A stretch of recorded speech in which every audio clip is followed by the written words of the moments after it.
Je vais commencer par le trot.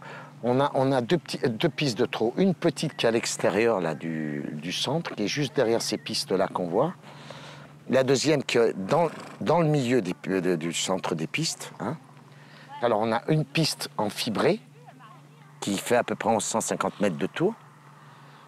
Une petite piste de canter qui fait à peu près 1350 mètres, 1400 mètres de tour. Et à côté, la piste de canter qui fait à peu près 1500 mètres. Hein. On a entre la piste en fibré et la piste de petit canter, on a une piste en gazon, une circulaire qui fait à peu près 1400 mètres de tour.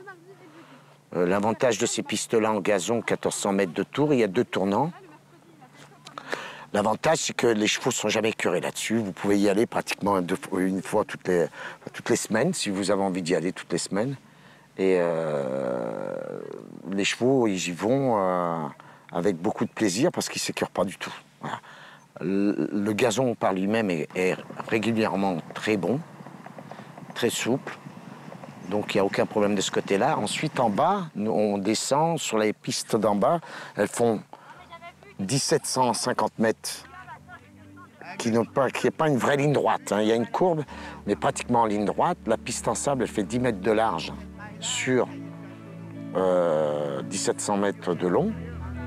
La piste en gazon fait 20 mètres de large sur aussi 1700 mètres de long.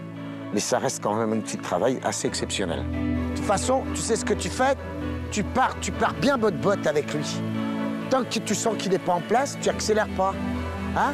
Quand tu pars sur le sable, c'est la même chose que c'est pas parce que c'est le gazon qui va te faire plus. S'il doit te le faire, d'être le faire où sur le sable ou sur le gazon, c'est pas chose un tout petit peu plus court, tu veux, non?